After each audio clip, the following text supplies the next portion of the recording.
Abenju y'omugenzi Joseph Tamale Mirundi olunaku olwaleero bakiise embuga okwetondera Ssaabasajja Kabaka Ronald Muwenda Mutebi II wamu n'Obuganda bwonna okutwaliza awamu olw'ebigambo omugenzi bye yayogera ebirengeza Ssaabasajja Kabaka wamu n'abakungu be abalala nga bino byaleka Obuganda nga bwennyamivu.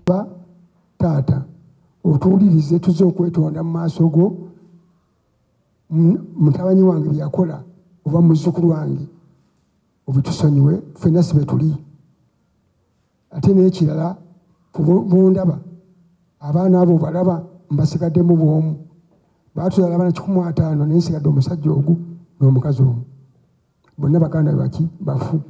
Mu bigambo bya Mirundi bye yajjanga ayogera yalengeza nga Ssaabasajja Kabaka Katikkiro Charles Peter Mayiga wamu n'abakungu mu Bwakabaka bwa Buganda abalala kussa n'okuvumiriranga enteekateeka Obwakabaka bwe zaabangawo. Bano bakulembeddwamu mukulu w'omugenzi nga ye John Sali Ssembuya ng'ono avudde Matale Kaliisizo kussa mutabani w'omugenzi Tamale Mirundi namwandu w'omugenzi Simbwa Jane Juliet Tamale wamu n'abamu ku baana b'omugenzi. John Sali Ssembuya ategeeza nti baafubanga okukoma ku muganda waabwe wabula nga basiwa nsaano ku mazzi nga basabye Ssaabasajja Kabaka wamu n'Obwakabaka bwa Buganda okubasonyiwa era ne beeyama okuba abawulize eri Nnamulondo wamu n'okujjumbira enteekateeka ez'enjawulo ezizza Buganda ku ntikko. Kamalabyonna wa Buganda munnamateeka Charles Peter Mayiga abasaasidde olw'okufiirwa omuntu waabwe era n'ategeeza nti Tamale Mirundi bwe yafa Obwakabaka tebuliiko kye bwanyega yadde okuwaayo ekintu kyonna kuba baali tebamanyi we batandikira. Ow'omu mbuga agamba nti kyamwewuunyisa nnyo okulaba Tamale Mirundi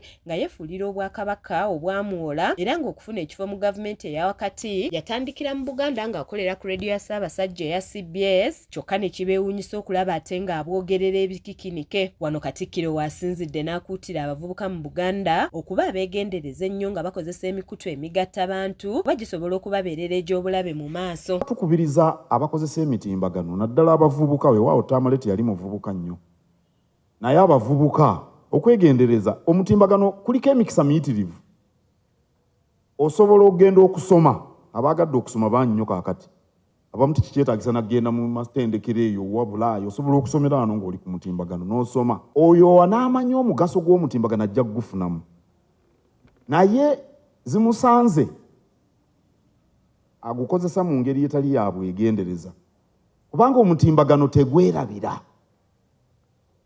ate omutimbagano tegulimba. Oluvannyuma Katikkiro Mayiga abategeezezza ng'Obwakabaka bwe busonyiye omugenzi Tamale Mirundi era n'asaba Katonda omwoyo gwaguwummuze mirembe. Obwakabaka bwa Buganda ne ku lwange okwetonda kwammwe nkukkiriza era mbabuulidde Ssaabasajja Kabaka bwe yaŋŋambye n'olwekyo Ssaabasajja Kabaka okwetonda kwammwe akukkiriza.